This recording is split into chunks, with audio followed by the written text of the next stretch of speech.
오늘 말씀은 마가복음 15장 33절에서부터 39절까지 말씀을 보기 원합니다.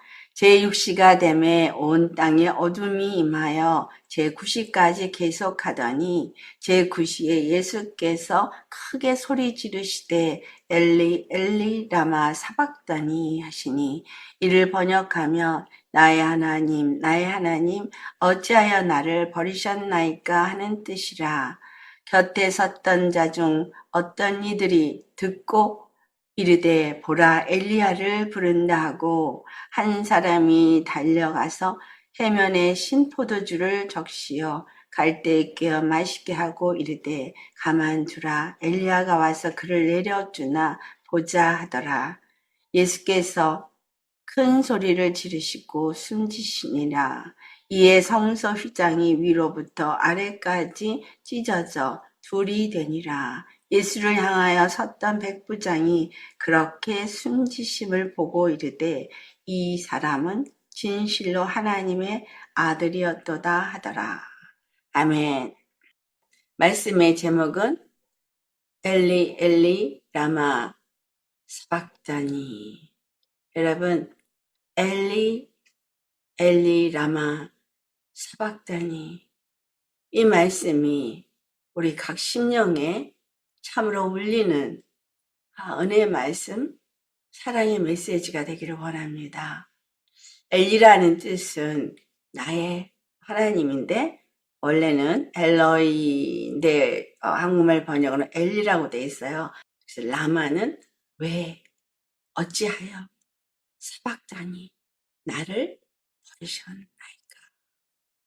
우리 주 예수님께서 정말 왜 이와 같이 절규하셨는가? 여러분, 정말 이 예수님의 외치심이 우리에게 큰 은혜로 임할 수 있기를 원합니다.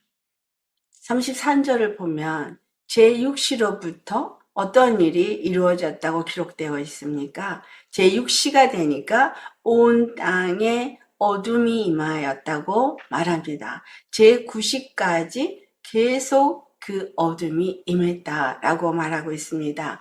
3시간이나 이 어둠이 임하여 있었습니다. 여러분, 이 어둠이 임했다라는 이 말을 우리가 어떻게 찾아볼 수 있느냐 하면 에베소 6장 12절에 있는 말씀을 보면 우리의 싸움은 혈과 육의 싸움이 아니고 하늘에 있는 정사와 권세와, 최근에 번역된 말씀은 통치자들과 권세들과 그러고서 나서 하는 말이 이 어둠의 세상 주관자들과 하늘에 있는 악의 영들과 상대하는 싸움이다라고 말하고 있습니다.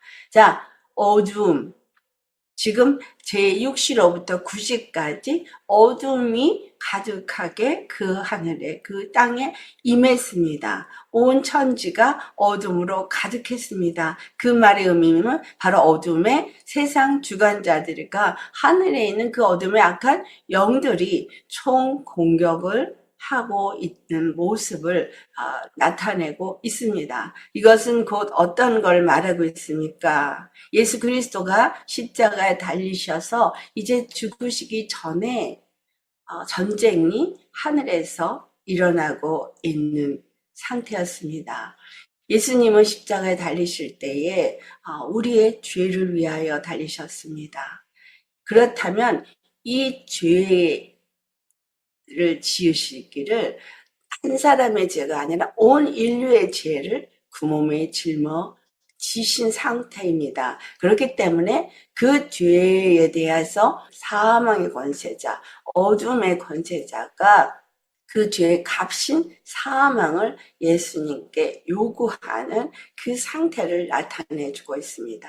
그렇다면 엘리 엘리 라마 사박다니 하면서 외치는 그 예수님의 외침 속에서 어떤 것을 의미하고 있습니까? 그 어둠의 영, 그 어둠의 세상 주관자와 하늘의 악한 영들로부터 모든 공격으로 정말 그 고통이 얼마나 심한지를 시편 22편을 보면은 나타내 주고 있습니다. 시편 22편은 예수님이 고통당하시는 모습과 그 심령이 얼마나 괴롭고 힘들었는지를 다윗의 고백을 통해서 기록이 되어 있습니다. 그렇기 때문에 시편 22편 1절에 똑같이 기록된 것이 내 아버지여, 그래서 엘리 라바 사막다니 내 하나님이여 내 하나님이여 어찌 나를 버리셨나이까 라고 기록이 되어 있습니다. 어찌 나를 멀리하여 돕지 아니하시오며 내 신음소리를 듣지 아니하시나이까. 내 하나님이여 내가 낮에도 부르짖고 밤에도 잠잠하지 아니하오나 응답하지 아니하시나이다 라고 고백하고 있습니다. 예수님이 그 부르짖고 겟세마네 동산에서 땀방울이 핏방울이 되도록 주님 앞에 울부짖으셨지만 그러나 하나님은 예수님을 향해서 어떤 상태였습니까?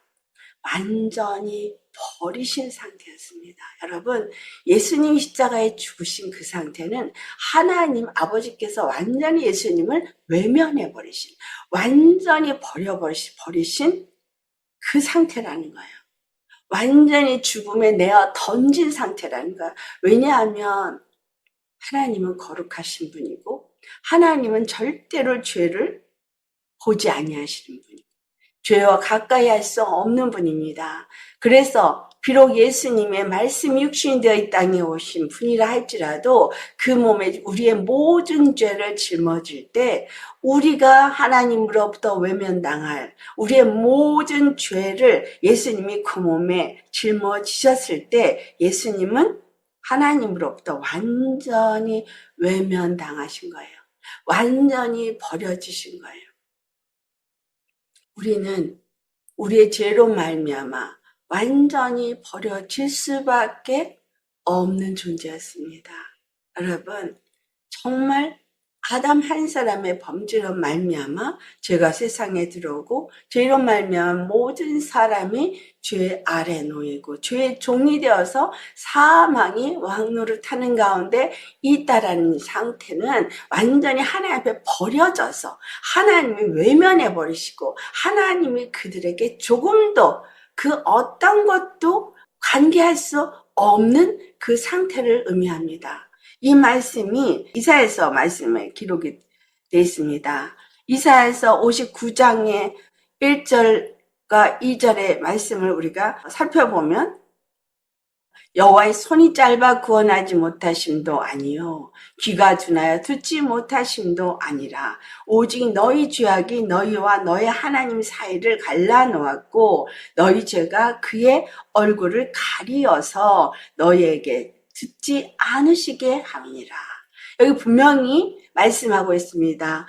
우리의 죄가 하나님과 우리 사이 갈라놓고 그 죄가 그의 얼굴을 가려버렸기 때문에 하나님의 얼굴을 그 죄가 가려워서 하나님은 우리 어떤 것도 듣지도 아니하시고 보지도 않으신다는 이야기입니다. 그래서 예수님이 십자가에서 우리의 죄를 짊어지시고 십자가에 죽으실 때는 하나님은 예수 그리스도를 향해서 얼굴을 가려버리신 거예요. 완전히 얼굴을 버려버리신 겁니다.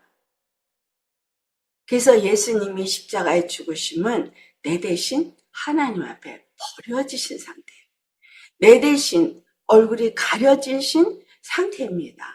이 말씀이 그 같은 이사야서 59장의 15절 후반부부터 기록된 말씀을 보면은 여호와께서 이를 살피시고 그 정의가 없는 것을 기뻐하지 아니하시고 사람들에게 아무리 찾아도 성실도 없고 정의도 없고 악을 떠나는 자도 없는 그 정말 악으로 가득한 그 상태. 그들에게는 살펴보지만 정의가 없더라는 거예요.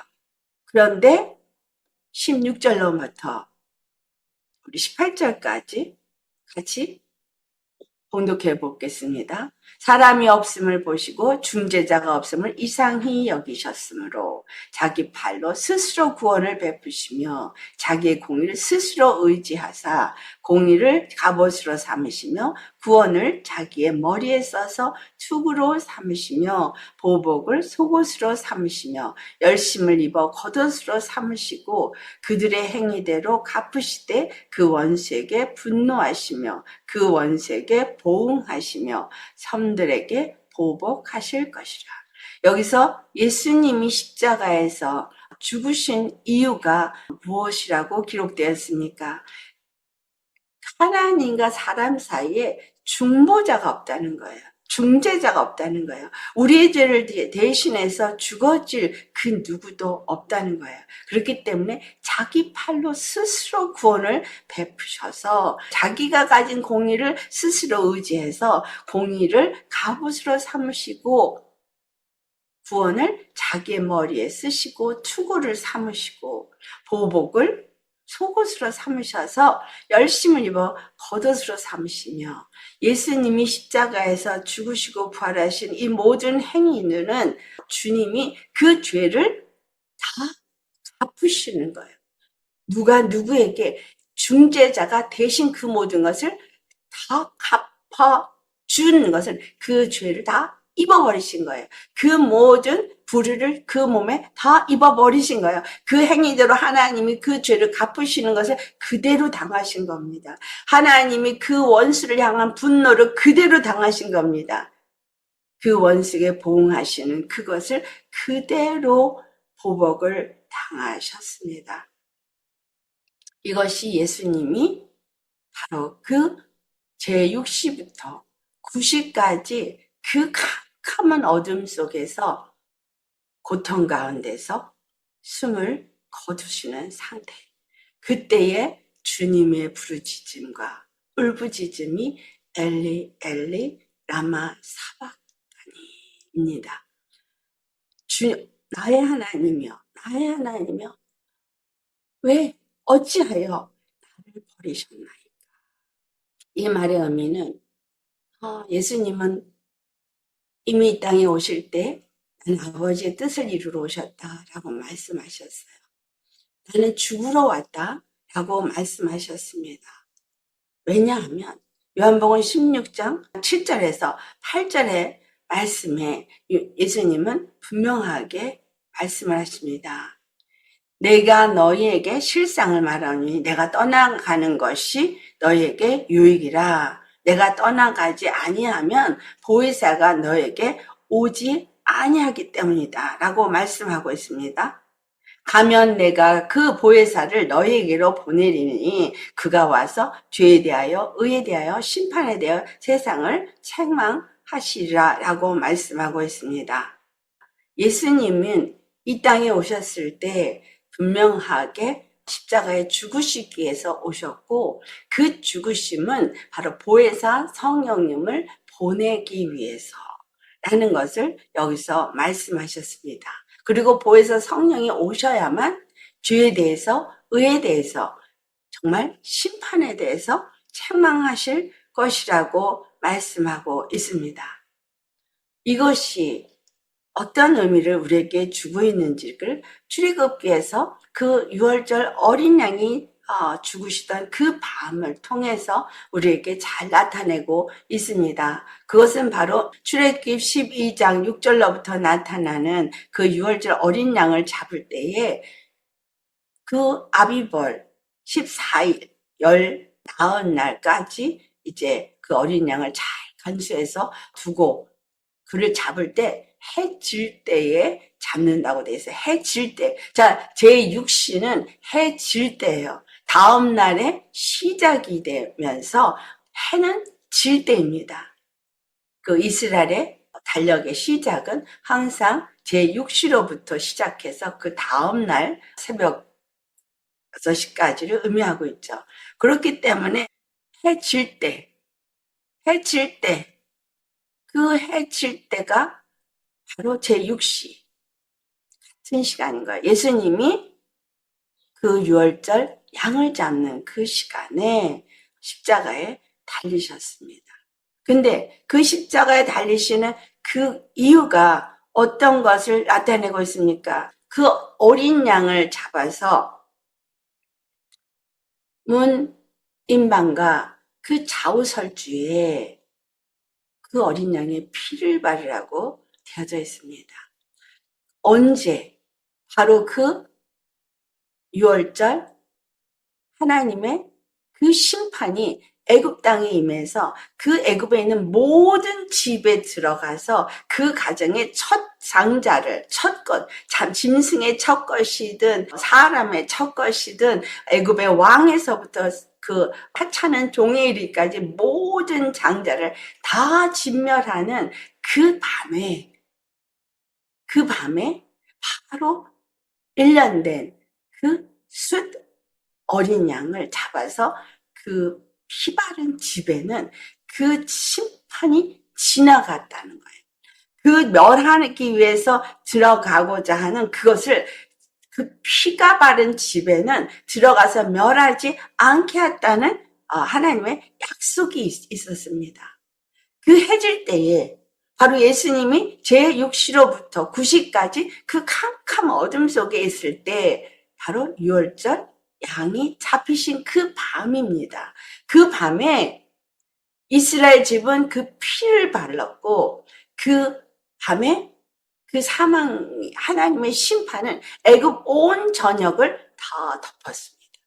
애굽의 온 전역을 덮은 것을 뭐라고 표현하고 있느냐 하면 애굽에 있는 모든 신을 다 내가 심판한다 말씀으로 기록되어져 있습니다. 여러분, 애굽에 있는 모든 신들을 다 심판하시는 그 밤의 일입니다. 애굽의 신들이 다 심판을 받을 때 그 문 임방과 문 좌우설주에 피를 바른 그것은 어떤 의미를 주느냐 하면 이미 여러분이 알고 있는 일이지만 다시 한번 여러분이 상상을 하길 바랍니다. 문 임방 그리고 좌우설주. 지금 이게 문 임방과 좌우설주가 무엇을 얘기하는 것 같으세요? 그 바브라는 글씨를 문 임방과 좌우설주에다가 바릅니다. 그런데 이 바브라는 그 알파벳은 6이라는 숫자를 의미한다 그랬죠? 그래서 6하고 6. 그래서 6이 3개예요. 이 6이 3개가 더해지면 18이 돼가지고 18에 하이라는 히브리 단어는 생명이라는 의미를 주고 있다고 말씀드렸었습니다. 그래서 이 피 바른 집은 바로 생명의 문이 되어지는 것을 의미하고 있고 이것은 우리 주 예수 그리스도를 의미하는데 자 예수 그리스도가 십자가에 피 흘려 죽으심으로 이제 문 임방과 좌우 설주에 피가 발라진 것을 의미한다면 이것은 우리에게 어떤 의미를 주고 있는 것입니까? 그것은 바로 고린도후서 10장 4절로부터 우리가 6절을 찾아서 봉독해 보면 알겠습니다. 찾으셨으면 같이 봉독하겠습니다. 우리의 싸우는 무기는 육신에 속한 것이 아니요 오직 어떤 견고한 진도 무너뜨리는 하나님의 능력이라 모든 이론을 무너뜨리며 하나님 아는 것을 대적하여 높아진 것을 다 무너뜨리고 오직 생각을 사로잡아 그리스도에게 복종하게 하니 너희의 복종이 온전하게 될 때에 모든 복종하지 않은 것을 벌하려고 준비하는 중에 있노라. 자, 여러분, 여기서 그러면 문 임방과 문 좌우설주에 피를 바른 이 부분은 우리에게 어떤 의미를 주고 있느냐 하면 하나님의 그 모든 능력, 우리의 싸우는 무기는 육신에 속한 것이 아니고 오직 어떤 견고한 진도 무너뜨리는 하나님의 능력이라 하나님의 능력은 고린도전서 1장 18절에 십자가의 도가 하나님의 능력이라고 말씀하고 있죠. 자, 그래서 십자가에서 죽으시고 피 흘리신 예수 그리스도의 문 임방과 그 피를 바르고 문 좌우 설주에 피를 바른다는 것은 여기서 어떤 식으로 의미를 말하고 있냐? 모든 이론을 무너뜨리는 하나님을 아는 것을 대적하여 높아진 우리의 모든 이론들, 생각들을 다 무너뜨린다는 거야. 우리에게 가장 지배되어진 게 뭐예요? 우리의 생각이에요. 항상 생각을 치고 먼저 들어와서 우리의 생각이 내가 세상에서 얻어진 이론이 항상 나를 지배합니다. 그렇죠? 나를 지배하는 그 이론. 또 나에게 그 세상에서 얻어진 이론들은 그것이 내 의가 되어집니다. 그래서 내 의가 돼서 좌우 내 모든 것들이 아주 견고한 기둥처럼 나를 받치고 있습니다. 그래서 나의 의가 어디서 왔냐? 내 이론에서 온 거죠. 내 사상에서 온 거죠. 내가 세상에 수축된 얻어진 지식에서 온 거죠. 그래서 이 모든 것들이 나를 지탱하고 있는 나의 의고 또한 그것이 나의 생각을 지배하고 있는 이론입니다. 그래서 문인방과 문설주에 예수의 피를 바른다는 것은 바로 내 이론을 다 무너뜨리는 것을 의미하고 있어요. 내 의를 완전히 무너뜨리는 것을 의미하고 있습니다. 이 모든 것을 다 사로잡아 무너뜨려서 그리스도에게 복종하게 될 때에 예수님의 그 십자가에 피 흘리시고 죽으신 그것이 우리에게 적용이 된다는 거예요. 그래서 그 애굽에서 모든 장자가 죽었던 그 밤에 자들이 사망 권세에 모든 신들이 죽어가는 그때에 대신 예수 그리스도가 죽으심으로 말미암아서 그들이 죽임을 당하지 않냐고 그들이 구원을 받을 수 있었던 그 사건이 바로 예수 그리스도의 십자가의 죽으심과 연관이 되어진다고 할 때 그러면 나는 어떨 때 예수 그리스도의 십자가의 죽으신 것과 내가 연관이 되어지고 그 효력을 입느냐라는 거예요. 바로 내 이론, 내 의, 이 세상에서 얻어진 이론, 세상에서 하나님을 대적하여서 나에게 주어진 생각, 사상, 이런 모든 것들이 다 무너질 때에 효력이 있는 것입니다. 그렇게 무너질 때 너의 복종이 라고 표현되어 있죠. 너의 복종이. 내가 이 모든 세상에서 얻어진 생각과 이론과 사상과 이런 모든 나의 의라고 말하는 이 모든 것들 이것이 온전히 주님 앞에 다 무너질 때 십자가에 다 사로잡혀서 못 박아질 때에 그 복종이 온전하게 될 때에 모든 복종하지 않은 것들을 벌하려고 준비하셨다라고 말씀하고 있습니다. 그러니 진멸되어질 것은 무엇을 의미한다는 거죠? 예수님이 엘레 라마 사박다니 하면서 왜 나를 버리셨냐니까 바로 예수님을 버리시면서 우리로 하여금은 우리의 이론과 우리의 생각과 우리의 의의를 버리고 그것이 어디서부터 왔기 때문에 죄에서부터 왔기 때문에 죄의 속성에서부터 왔기 때문에 세상에서 죄의 사람들에게서부터 다 배우고 얻어진 것이기 때문에 이것은 하나님을 대적하는 것이고 하나님을 대적하여 높아진 것이기 때문에 예수님이 그것을 대신 십자가에 못 박으신 겁니다. 죄에 대해서 그분이 심판을 받으신 거예요. 그래서 오늘 본문 37절과 38절에 예수 그리스도께서 큰 소리를 지으시고 숨지실 때에 성소 휘장이 위에서부터 아래까지 찢어져 둘이 되어졌다라고 말한 거죠. 아까 우리 이사야서 59장 1절에서 공독했던 것처럼 하나님의 손이 짧아서 우리를 구원하지 못하는 것이 아닙니다. 하나님과 우리 사이에 죄가 그 얼굴을 가리우기 때문에 만날 수가 없는 거예요. 그래서 지성소와 성소 사이 휘장이 가려졌기 때문에 그 지성소에 아무나 들어갈 수가 없었던 거예요. 1년에 한 번 오직 대제사장만이 그 속죄제물의 피를 가지고 들어갈 때에 그것에 들어갈 수 있었어요.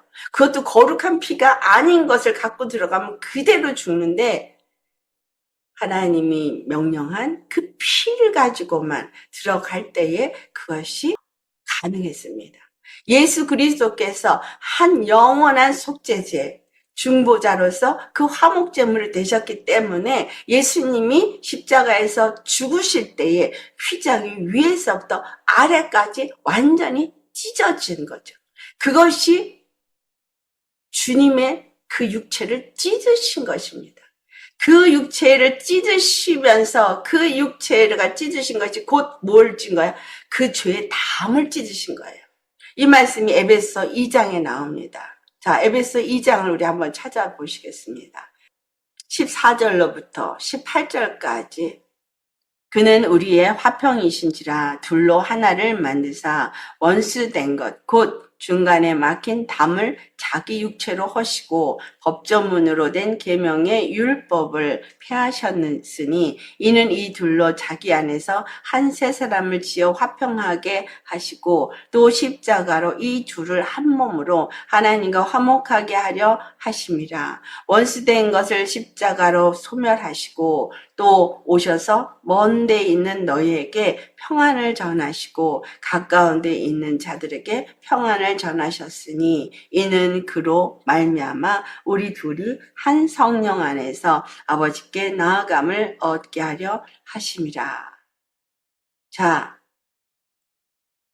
여러분 우리 주 안에서 예수님이 십자가에 죽으심의 그 현장을 오늘 본문이 우리에게 말해주고 있습니다. 그 현장에서 죽으시는 예수님은 화목제물로서 중간에 막힌 담을 자기 육체로 헐어버리셨다고 기록되어져 있습니다. 중간에 막힌 지성소와 성소 사이에 그 담, 이것은 하나님과 우리 사이에 막힌 죄의 담인 거예요. 얼굴을 가려버리는 죄의 담인 거예요. 그것을 예수님이 십자가에서 헐어버리셨는데 자기 육체로 헐어버리셨다고 말하고 있어요. 이것은 법조문으로 된 계명의 율법을 폐하신 것이라고 말씀하고 있습니다. 그런데 율법은 누구를 위해서 폐했다고 되어 있어요? 육으로 사는 자를 위해서 폐한 게 아니라 영으로 사는 자들을 위해서 폐하셨다라고 사도 바울이 로마서 8장 4절에 말씀하고 있죠. 자, 주 안에서 여기서 법조문으로 된 계명의 율법을 폐하신 이유가 뭐냐면 이 둘로 자기 안에서 한 세 사람을 지어 화평하게 하기 위해서다. 여기서 둘은 유대인과 이방인을 의미하고 있습니다. 그래서 누구든지 믿는 자가 예수 그리스도 안에서 하나님께 나아갈 때 하나님께 나아갈 수 있게 하셨다. 그래서 둘이 한 몸으로 하나님과 화목하게 하려고 이 모든 일을 했다. 그래서 멀리 있는 이방인에게나 가까운 이방인에게나 평안을 전하셔서 그 둘이 한 성령 안에서 아버지께 나아감을 얻게 하셨습니다. 아멘. 예, 우리가 이와 같이 되어진 것은 하나님을 그 피로, 그의 피로써 우리가 믿을 때에 그가 화목제물로 삼으시고 우리의 지은 모든 죄를 다 사해 주셨기 때문에 사도 바울의 말이죠. 로마서 3장 25절에서 27절 보면 그의 의를 나타내셨을 뿐만이 아니라 이때 자기의 의로우심을 나타내시고 또한 자기를 믿는 모든 자들을 의롭다고 하셨다라고 말하고 있습니다. 자, 우리 이 말씀을 볼 때에 여러분 예수님이 십자가에서 달리신 사건이 내 죄를 사해준 건 너무나 잘 알고 있습니다. 그런데 예수님이 그 몸을 찢으시기까지 하나님이 외면해 버리시고 완전히 버려버리시고 그를 완전히 죽음에 내어 놓았다는 사실 속에서 우리가 생각해 봐야 될 것이 몇 가지가 있겠죠. 자, 그렇다면 나는 정말 예수님을 믿고 그 피로 말미암아 내가 죄사함을 얻었다면 정말 예수님이 완전히 십자가에 죽으신 이 사건이 나에게는 어떤 것을 요구하느냐라는 거예요. 이것은 내가 예수님이 죽을 때 나도 죽어야만 한다는 것을 의미하고 있습니다. 예수님이 하나님 앞에서 그 죄가 버려질 때에 죄로 말미암아서 완전히 버려지실 때에 나의 죄의 사람도 완전히 버려져야 될 것을 나타내고 있는 거예요. 아멘. 다시 한번 말합니다. 예수님이 십자가에 죽을 때에 내 죄의 사람도 죽어야 되는 거예요. 완전히 죽는 거예요. 99%만 죽고 1%가 남아있는 것이 아니라 완전히 죽는 거예요. 티끌도 남김없이 죽어야 해요. 버려져야 돼요. 죄의 사람은 완전히 버려지는 상태라는 거예요. 아멘? 그래서 내 이론, 하나님을 대적하여 높아진 내 모든 사고와 생각과 사상과 내 의의가 다 십자가에 못 박아져야 되는 거예요. 그런데 어떻습니까? 오늘 우리가 내 생각, 내 판단, 내 의, 여러분은 신앙생활 하면서 이렇게 하면 될 거야 라는 내 생각으로 여러분의 신앙을 결정짓지 않으십니까? 여러분의 신앙을 어떻게 우리가 결정짓을 수 있어요? 내가 믿음이라는 것을 이렇게 믿으면 믿는 거야. 이렇게 믿으면 되는 거야. 라고 여러분이 결정을 짓고 여러분이 행하시는 일이 너무 많습니다.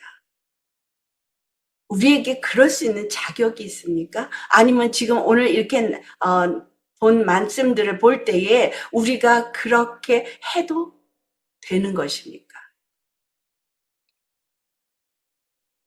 나의 생각과 이론, 하나님을 대적하여 높아진 내 의가 언제든지 내가 결정을 하는 잣대가 되고 저울이 됩니다. 내 기준에서 여기까지 이렇게 하면 돼 라고 결정하면서 믿으시죠. 그런데 분명히 우리의 믿음은 예수님이 화목제물로 십자가에서 죽으신 것을 믿는 것이고 그분이 당신의 의로움을 나타낼 뿐만이 아니라 우리로 하여금 의롭게 하는 데는 100% 하나님 앞에 그 죄의 사람은 버려지신 것이고 죄의 사람은 100% 십자가에서 죽으셨다는 사실이에요. 엘리 엘리 라마 사박다니 라는 것은 예수님을 그렇게 십자가 못 박아 죽으시고 완전히 버리시기까지 어찌하여서 저들을 사랑하시느냐 라는 것인데 우리는 예수님을 사랑한다고 그 사랑을 내가 안다 그러고 내가 그 사랑을 받은 자라고 그러고 예수님을 통해서 주신 그 구원을 믿는 자고 그것을 내가 얻은 자라고 말하면서 정말 100% 여러분이 죽었느냐를 여러분의 생각을 십자가에 못 박아 버리시느냐를 여러분의 관념을 못 박으셨느냐 여러분의 기준 이것이 믿는 거야 내가 잘하고 있는 거야 라고 말할 수 있는 그 기준 그런 건 없다는 거예요. 여기까지라는 기준은 없는 거예요. 100% 죄의 사람은 죽어야 하는 거예요. 100%내 생각은 십자가에 못 박아야 되는 거예요. 100% 나의 은은 못 박아야 되는 거예요. 없어야 되는 거예요. 그것은 절대 죽어야 되고 버려져야 되는 거라는 사실을 오늘 여기서 말씀해 주고 있는 겁니다.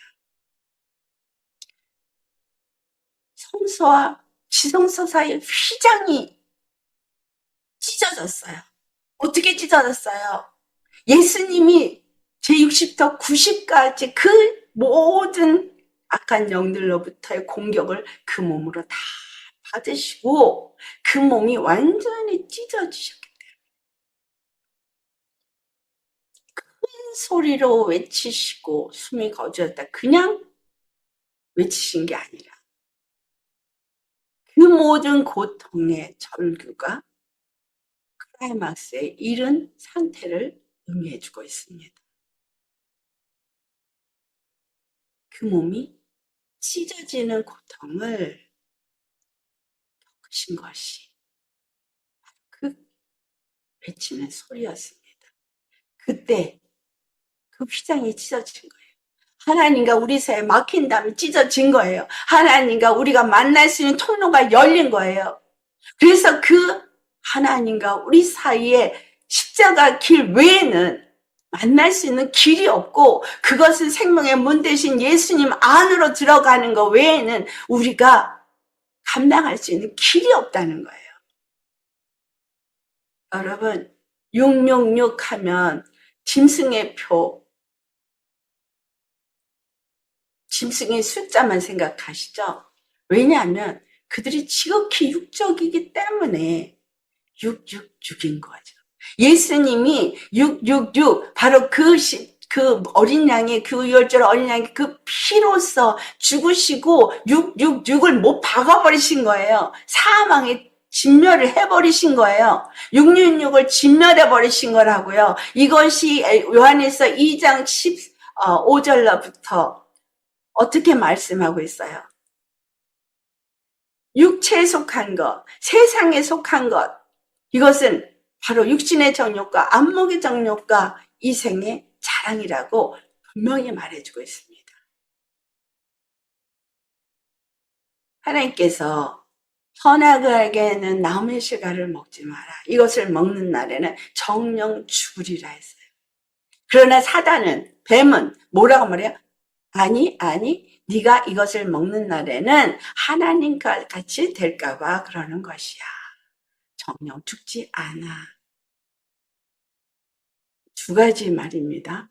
먹을 때 정령 죽으리라 그랬는데 먹을 때 정령 죽지 않아. 자, 그렇다면 여러분, 우리 안에서 이렇게 하면 안 돼. 하나님의 말씀에 절대로 죽어야 되는 거야 라는 말씀을 주었을 때는 우리가 육신의 정욕과 안목의 정욕과 이생의 자랑, 세상으로부터 온 것이고 육체로부터 우리에게 역사하고 있는 이것은 바로 666이라는 거예요.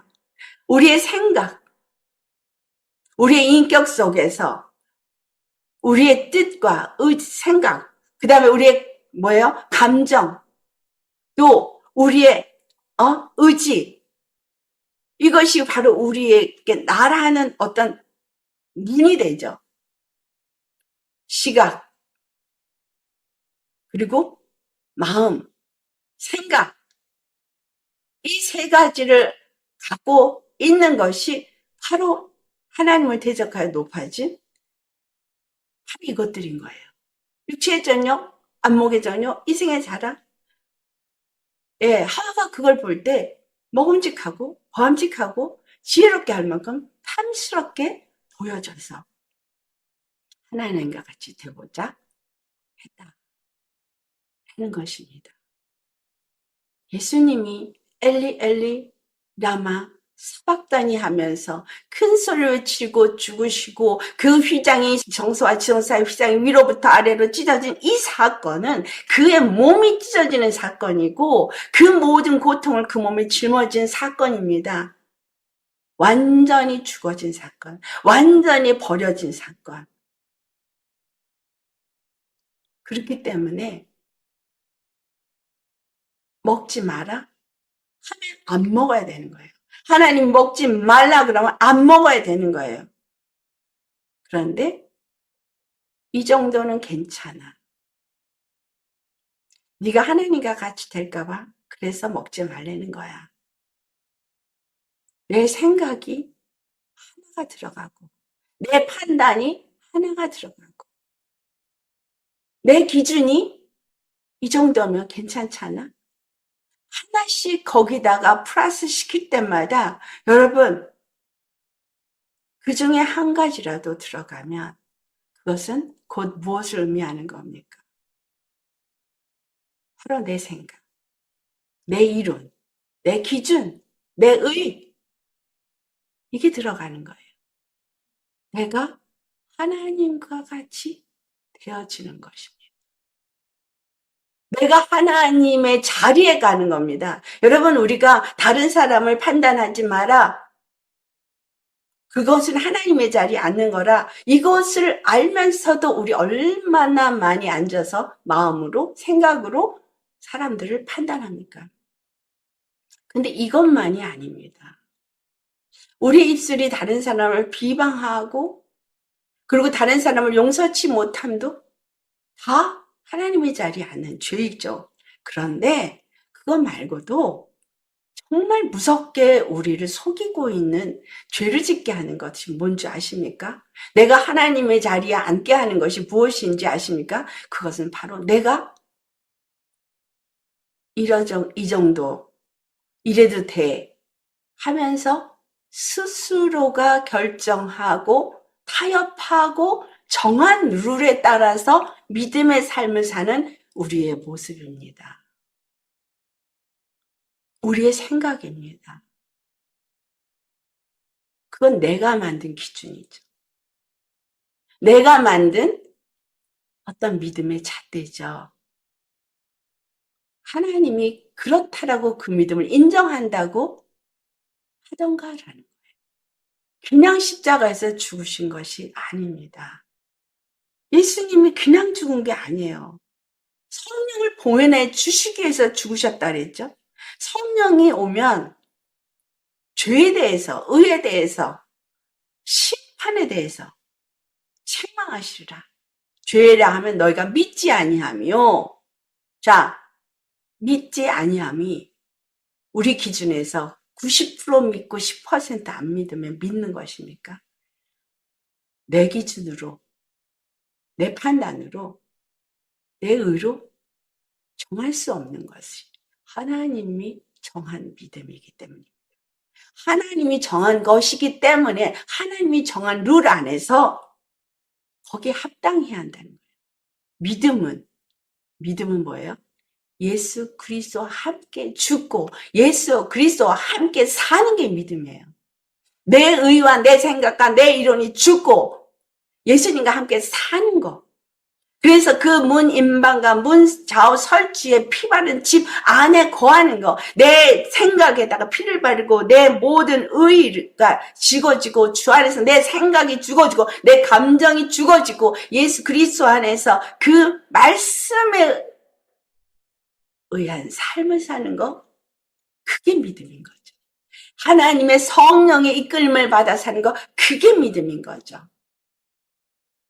기도할 때는 영으로 인도받는 것 같다가 깨어 일어나면 육의 생각으로 인도합니다. 성령이 사로잡혀서 기도할 때는 내 감정이 없는 것 같다가 깨어 일어나면 내 감정과 내 생각과 내 판단이 내가 결정한 대로 내가 움직인다면 그것은 100% 하나님이 요구하는 믿음입니까? 하나님이 말씀하시고 하나님이 정하신 그 룰은 법입니다.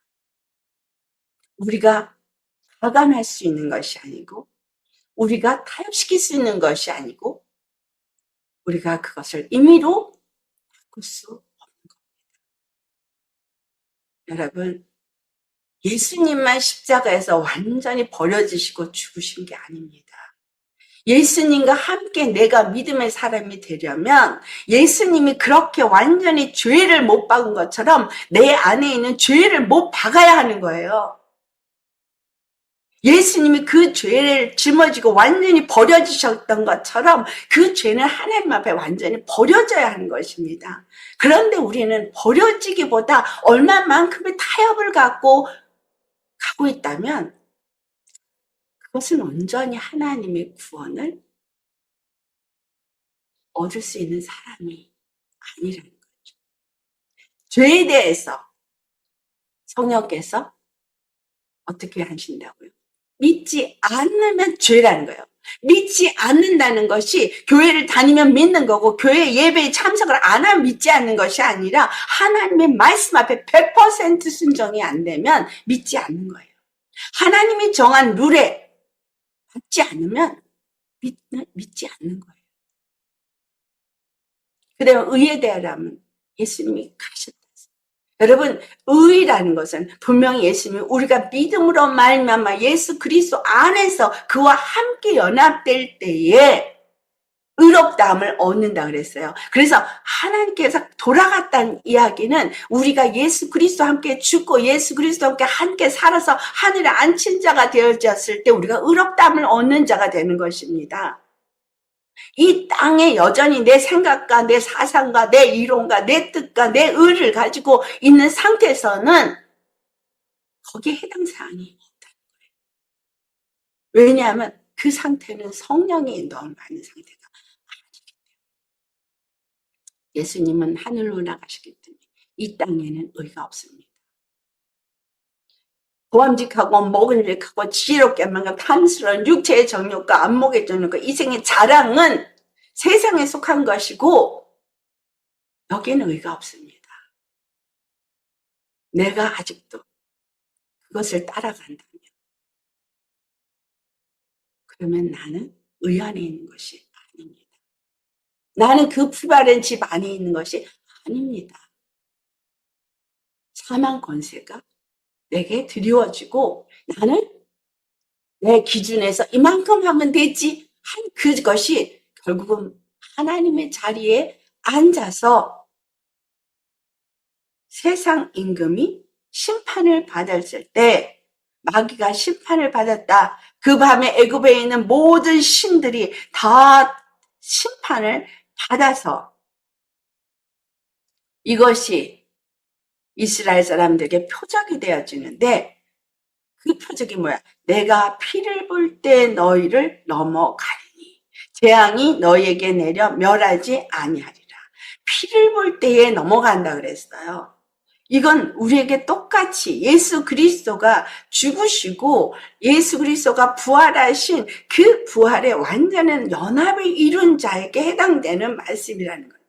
내가 예수님과 죽지도 않았는데 어떻게 예수님의 생명 안에서 부활한 자가 되느냐는 거예요. 그러니까 죽을 때가 있고 부활의 생명으로 살 때가 있는데 또 내가 살아나서 육으로 살 때가 있고 육의 지배를 받을 때, 육의 감정이나 생각에, 이론의 지배를 받을 때가 있고 이게 우리 안의 역사는 양심의 역사예요. 우리가 정말 잘못 생각하고 잘못 신앙생활 하는 것이 적당히 죽고 적당히 믿는 것을 선호한다. 적당히 내가 안 버려도 되고 적당히 내가 안 죽어도 되는 그것이 믿음이라고 생각한다는 사실입니다. 오늘 예수님 십자가에 죽으신 것이 완전한 죽으심을, 완전히 버려지심을 엘리 엘리 라마 사박단이 그렇게 절규하면서 그 외침과 함께 제60부터 90까지 그 모든 공격과 고통을 그 몸에 짊어지면서 죽으신 예수님의 십자가의 죽으심은 우리가 값없이 받는다고 해서 적당한 타협으로 받는 거나 적당히 쉽게 얻어지는 거라는 이야기는 아닙니다. 죄에 대해서는, 육의 사람에 대해서는 절대적으로 죽어야 한다는 사실이에요. 내 이론, 내 생각, 내 판단, 내 의로 적당히 어느 선을 금을 거놓고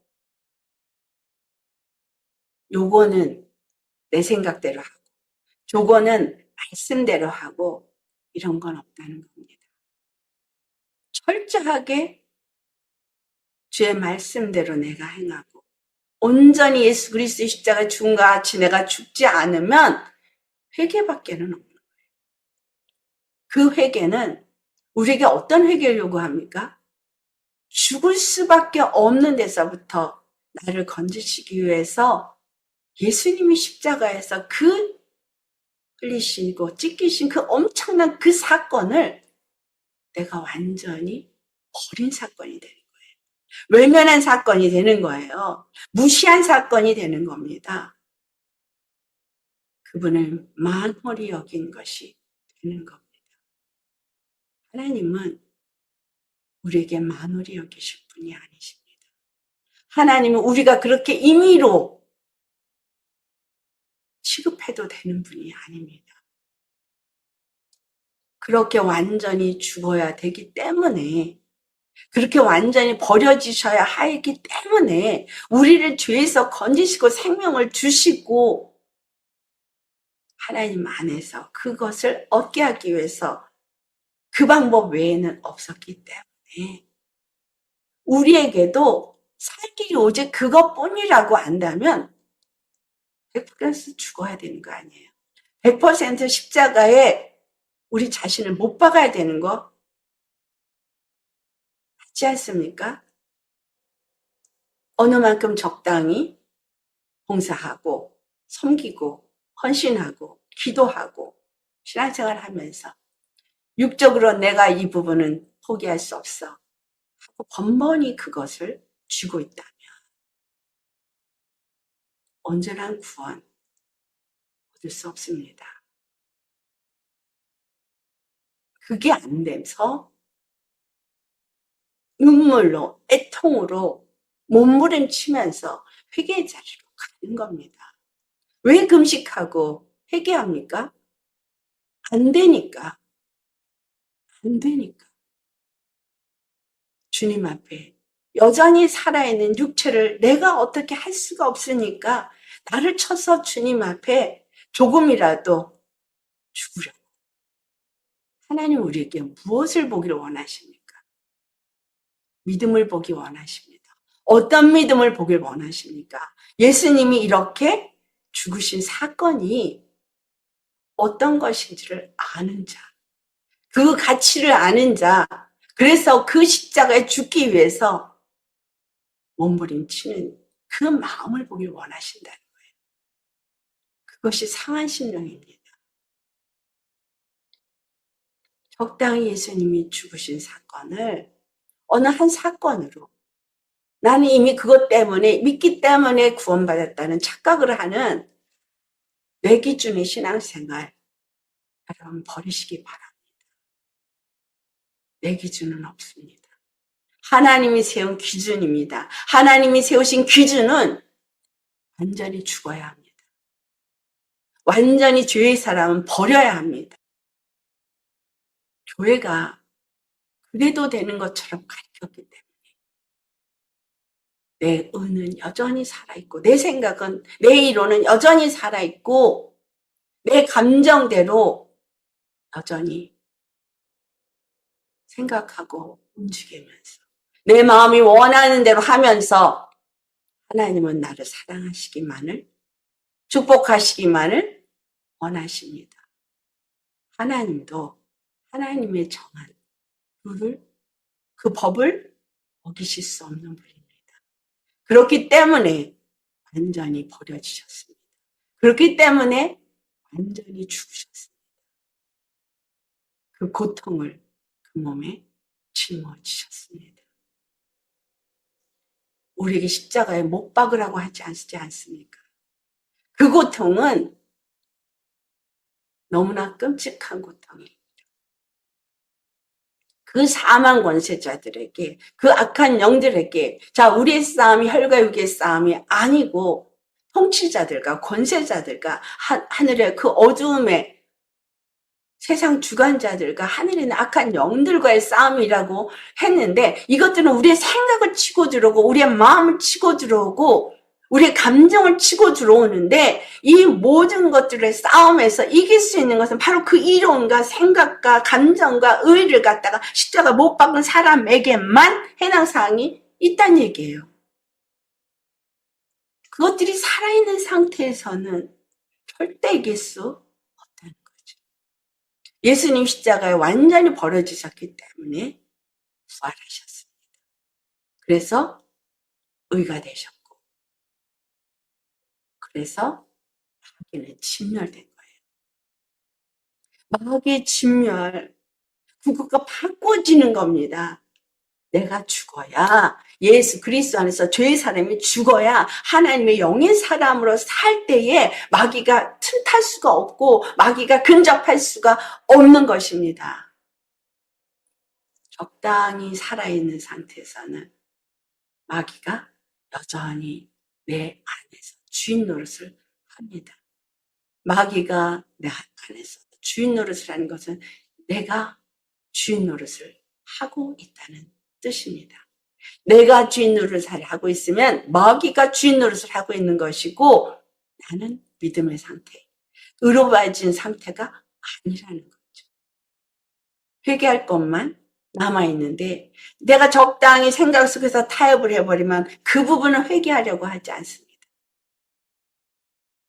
하나님 앞에는 하나님이 찾으시는 사람은 하루에 통하는 심령입니다.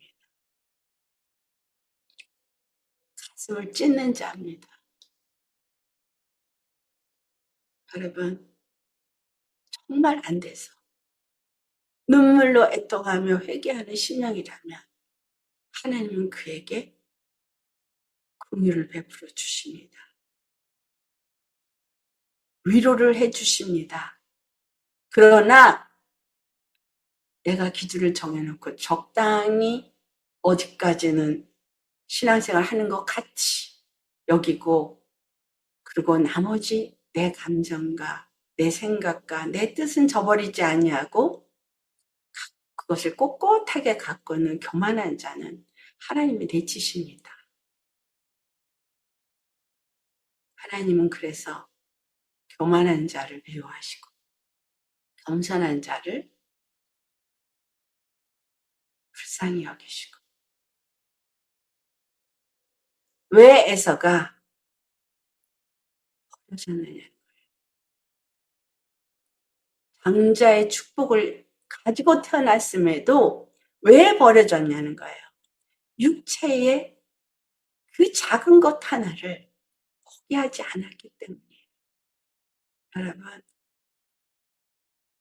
예수님께서 엘리 엘리 람마 사박단이 외치신 것은 잘 아십니다.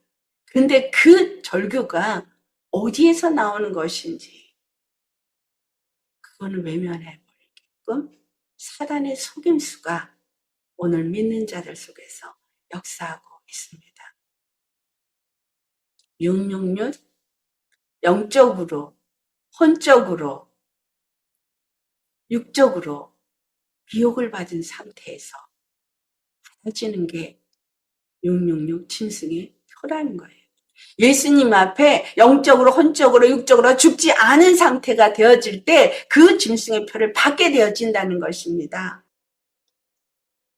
내가 포기하지 않고 내가 버리지 않고 끝까지 내가 붙잡고 있고자 한다면 그것 때문에 어느 날인가 결국은 끝을 못 맞추게 되는 겁니다. 끝을 잘 맞춰야 되죠. 성경에 너무 끝까지 잘 가다가 마지막 순간에 끝을 못 맞춘 사람들이 있습니다. 정말 우리가 여기서 백부장이 예수님의 죽으심을 보고 뭐라고 이랬어요? 진실로 저는 하나님의 아들이었다. 여러분, 하나님의 아들, 메시아또다. 자, 그러면 하나님의 아들로서 우리가 예수 그리스도를 믿음으로 하나님의 아들이 되었다고 하는데 어떤 사가 하나님의 아들이 됩니까? 갈라디아 3장 26절 말씀에 우리가 믿음으로 말미암아 그리스도 예수 안에서 하나님의 아들이 된다고 말하고 있어요. 이 믿음은 바로 100% 죄에 대해서 죽고 100% 의에 대해서 사는 자예요. 그래서 그것을 갈라디아서 3장 27절에는 세례로 표현하고 있습니다. 그리스도로 옷 입는 자는 그리스도와 함께 세례받은 자, 그리스도와 함께 십자가에 죽고 그리스도와 함께 다시 산 자가 그리스도로 옷 입은 자라는 거예요. 의롭다함을 얻은 자라는 거죠. 그런 자들에게 차별이 없다고 말씀하고 있어요. 근데 이 하나님의 아들에 대해서는 두 번째 로마서 8장 17절에는 사도 바울이 뭐라고 말하죠? 자녀이면 또한 상속자요. 곧 하나님의 상속자요. 그리스도와 함께하는 상속자니 우리가 그와 함께 영광을 받기 위하여 고난도 함께 받아야 할 것이니라 라고 말합니다. 육에 대해서 죽어져야 되는 걸 말해주고 있는 거죠. 정령 죽으리라 한 말씀대로 하나님의 말씀에 순종하면 하나님의 아들이지만, 그러나 범직하고 먹은직하고 지혜롭게 할 만큼 나에게 미혹이 되는 것을 내가 취한다면 마귀에게 성원자가 되는 거예요. 그래서 그리스도의 그 세례에 동참한 자들, 자, 이런 자가 어떤 자냐? 바로 노아 때 방주를 지었던 노아와 그 가족 8명, 그 사람들인 거예요. 어떻게 노아가 방주를 지었습니까? 하나님의 말씀을 받고 그 세상의 모든 사람들의 조롱과 야유와 핍박, 조롱 받으면서도 하나님의 말씀 앞에 절대 순종한 거예요. 100% 자기를 버린 거예요. 우리 베드로전서 3장 18절과 21절을 같이 한번 보기를 원합니다. 예수 그리스도께서 그 노아의 심판을 하신 그 심판을 했을 때 이것이 예수 그리스도가 십자가에서 죽으시고 3일 동안 음배간 얘기를 사도 베드로가 말씀하고 있습니다. 베드로전서 3장 18절로부터 21절 말씀 우리 같이 봉독하겠습니다. 그리스도께서도 단번에 죄를 위하여 죽으사 의인으로서 불의한 자들을 대신하여 사셨으니 이는 우리를 하나님 앞으로 인도하려 하심이라. 우리를 하나님 앞으로 인도하기 위해서입니다. 육체로는 죽임을 당하시고 영으로는 살리심을 받으셨으니 그가 또한 영으로 가서 옥에 있는 영들에게 선포하시니라. 그들은 전에 노아의 날 방주를 준비할 동안 하나님이 오래 참고 기다리실 때에 복종하지 아니하던 자들이라. 방주에서 물로 말미암아 구원을 얻은 자가 몇 명뿐이니 겨우 8명이라. 물은 예수 그리스도께서 부활하심으로 말미암아 이제 너희를 구원하는 편이 곧 세례라. 이는 육체의 더러운 것을 제하여 버림이 아니요 하나님을 향한 선한 양심의 강권이라. 네, 십자가에서 물세례를 받고 죽으시고 부활하신 것, 우리가 예수님과 함께 죽고 또 부활의 그 생명으로 사는 것, 이것은 여기서 말씀한 것처럼 부활하심으로 말미암아 이제 너희에게 저는 구원하는 편이 곧 세례다라고 말하잖아요. 그런데 이것은 육체의 더러운 것을 제하여 버림이 아니요. 그래서 육체의 더러운 것을 제해버리는 거야. 십자가에서 내 육체를 계속해서 죽이고 그런 것이 세례가 아니라는 거예요. 그럼 뭐예요? 하나님을 향한 선한 양심이라. 여러분, 하나님을 향한 선한 양심. 바로 이 십자가의 은혜를 아는 양심을 말하는 거예요. 그래서 그 은혜를 알기 때문에 그냥 나를 버리는 거. 나를 완전히 죽어 없어지게 하고 오직 그 선한 양심이 그 선한 것을 찾아서 하나님께 나아가는 것. 이것이라는 거예요. 이것이 우리가 받은 세례라는 거예요. 예수님과 함께 죽고 예수님과 함께 산 자라면 예수님이 정말 100% 버려지셨고 그리고 죽으셨고 그래서 내가 예수님과 함께 죽고 그분으로 말미암아 죄에 대해서 죽고 의에 대해서 사는 자라면 내 안에서 선한 양심이 그 선한 행실을 하면서 하나님을 향해서 계속 찾아 나아가는 사람입니다. 그래서 십자가 내가 날마다 주는 것은 하나님께 가까이 나아가는 것입니다. 독수리가 날개치며 하늘 높이 날아오르는 것처럼 날아올라가는 거예요. 독수리가 털이 상하면 하늘의 그 폭풍 속에서도 유유자적하게 하늘을 날 수가 없습니다. 그래서 독수리는 그 상한 털이 다 벗겨질 때까지 하늘 꼭대기까지 기어 올라가서 왜 잘 날지를 못하니까 이 날개가 상했을 때 하늘 꼭대기에 올라가서 거기서부터 자기 몸을 던진답니다. 그러면 그 나무에 걸리고 풀에 걸리고 돌에 걸리면서 그 털들이 다 뽑아지는 거예요. 근데 어느 정도 몇 가닥 상한 것만 없어지는 정도가 아니라 그는 그 자기의 그 털이 올드한 그 털이 다 벗길 때까지 끊임없이 하늘에 올라가서 또 몸을 던지고 또 산에 올라가서 또 몸을 절벽으로 던지고 그래서 이 털이 완전히 다 빠질 때까지 그렇게 자기 몸을 던진답니다. 그리고 나서 털 하나 없는 몸으로 산 꼭대기에 올라가서 해를 바라보는데 직시하는데 독수리는 이 털이 날개가 땅에서 날지 못할 때 눈도 상한대요. 그래서 눈도 회복이 돼야 된대요. 근데 그 태양을 가만히 앉아서 직시하고 바라봅니다. 언제까지? 완전히 눈이 치유가 될 때까지. 여러분, 그러고 있노라면 깃털이 다시 살아서 나오는 거예요. 그 태양을 바라보면서 눈이 회복될 때 그 깃털도 새로 나와서 깃털이 다시 새로 다 나오고 눈은 정상으로 되어질 때 그가 하늘을 폭풍 가운데서도 유유자적하게 다시 날 수 있는 독수리가 된다고 합니다. 우리가 정말 그 독수리가 끊임없이 회복되기 위해서 애쓰는 것처럼 우리의 선한 양심이 여호와 하나님을 향해서 그렇게 간절히 나아가고 계십니다. 어느 선을 정해놓고 이 정도까지 내가 열심히 해도 요거는 내가 양보 못해 하고 선을 정해놓고 신앙생활 하지는 않으십니까?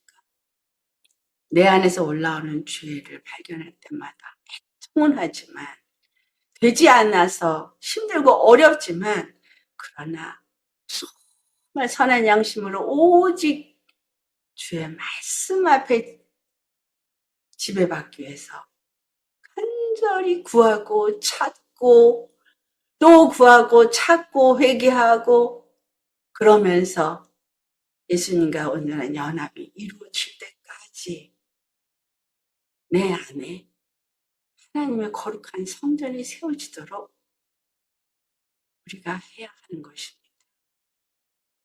선한 양심이 주님을 찾아가는 신앙생활을 하십니까?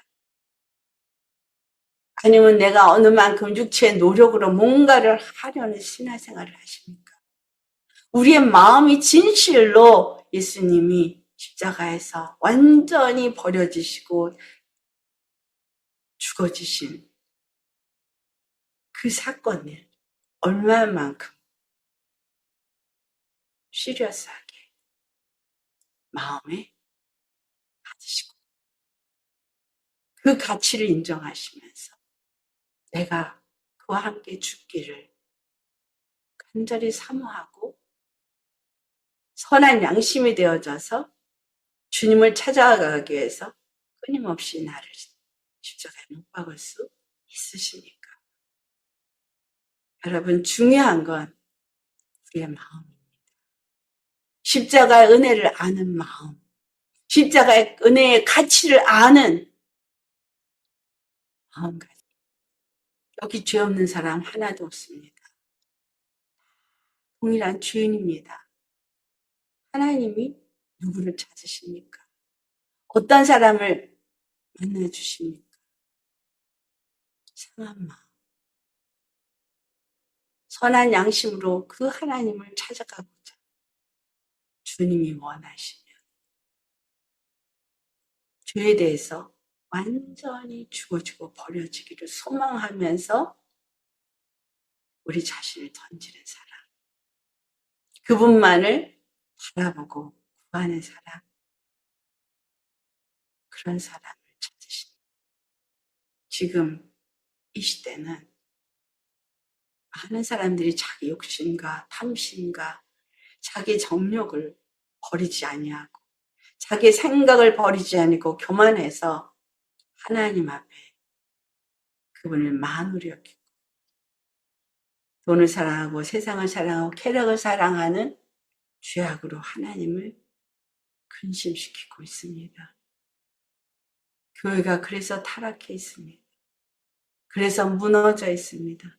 그럼에도 불구하고 내 기준에서 내가 정한 어떤 믿음의 기준, 그 틀을 넘으려고 하지 않는다면 여러분 회개하시기 바랍니다. 100% 죽을 때까지 완전히 죄에 대한 내가 벗어질 때까지 육체의 정욕과 안목의 정욕과 이 세계의 자랑이 내 안에서 나를 짓들지 못할 때까지 우리는 피 흘리기까지 죄와 싸우셔야 하겠습니다. 그것이 십자가를 짊어지고 가는 길입니다. 누구 때문이 아니라 바로 나 때문입니다. 우리 모두 정말 예수님의 그 엘리 엘리 라마 사박다니 나의 하나님 어찌 나를 부르셨나이까. 그 외치는 절규 속에서 하나님의 사랑이 얼마나 큰지를 깨닫고 여러분이 귀하다고 여러분이 절대 이것만큼은 양보할 수 없다고 하는 그것이 있다면 버리실 수 있기를 예수의 이름으로 축원합니다. 기도하시겠습니다.